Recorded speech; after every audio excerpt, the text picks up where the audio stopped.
It's someone's father, someone's uncle, cousin. You don't really expect a fellow who's being arrested for disturbing the peace is going to be facing a death sentence. They pretty much disregard the well-being of their inmates. It definitely feels like a business model. We cried together.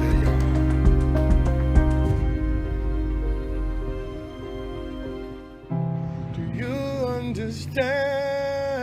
This is Erie Moore. You look like you're down, you're gonna sing your song, make you smile. It's how his adult children want you to remember him. Everybody happy and free. But they also want you to see these images of what he looked like after being held inside a jail run by LaSalle Corrections. Guards repeatedly pepper sprayed him, hit him in the head, knocked him to the ground. This jailer picked him up and threw him down. Watch his head drop here. Soon after this was captured on video, Moore died from brain injuries. He was in jail at the time for a misdemeanor disturbance. His daughter, Tamara Green, and her siblings want answers. And the hardest part is not knowing what happened, what exactly happened, why it happened. For more than a year, we've shown you videos of people screaming for help, gasping for breath, dying inside county jails run by LaSalle, a private for-profit company. Over and over, we found inexperienced and undertrained guards using too much force and not asking for medical care in time. But what happened to Erie Moore did not happen in a Texas jail. It was in Louisiana, the state where LaSalle was founded. Historically, that's the way they operate. This is the Richwood Correctional Center near Monroe, Louisiana. Moore wasn't the only prisoner mistreated there. Our 5 clients were strip searched, then forced to accept mace in the eyes and the anus. Stephen Hansen is a lawyer in Monroe. He represents 5 men who in 2016 were handcuffed inside Richwood, taken into a room with no surveillance cameras, and told to kneel down.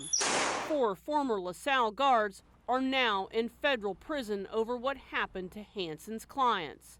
Prosecutors said they abused the inmates and covered it up. These people treated the inmates as if they were some terrible animal. And you felt sorry for them. Erie Moore had no criminal history. His family says he'd never been in jail. But in 2015, he was having a mental breakdown. Are you manic? Are you manic? Do you have a diagnosis? Do you have a diagnosis? This is dash cam from a state trooper. That's Moore's voice you hear. I'm gonna get shot tonight, y'all.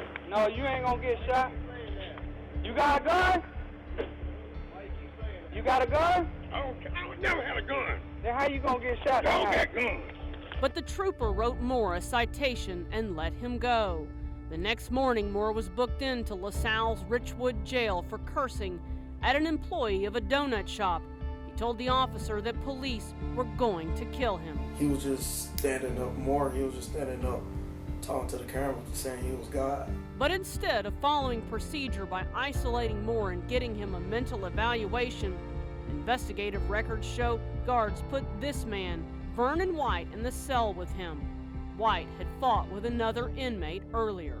They are left together for almost 24 hours. Here's when it becomes deadly. On the video, you see Moore attacking White. He pushes him off camera. Moore appears to be stomping. Nobody intervenes. 5, 10, 15 minutes passes. A jailer brings 2 lunch trays. He's supposed to make sure each inmate takes their own tray. Moore takes both. Another 20 minutes passes before a guard opens the door and finds White critically injured. He was shaking and blood was coming out of his mouth. Teeth looked like he was gone.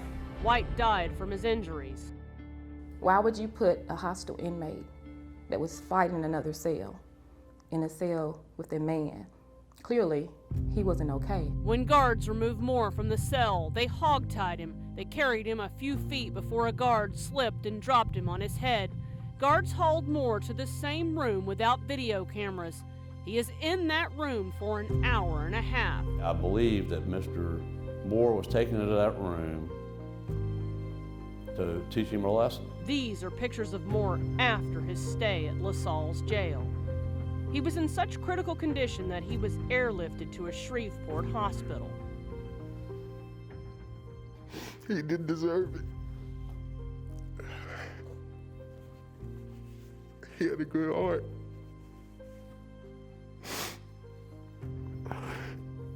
They just took that away from us. Their dad never regained consciousness. The coroner ruled his death a homicide. I remember you. The proper training may have been able to save more than just my father's life. In the end, 2 men in LaSalle's care died. 2 men who, according to the deposition of a jail captain, should never have been left together.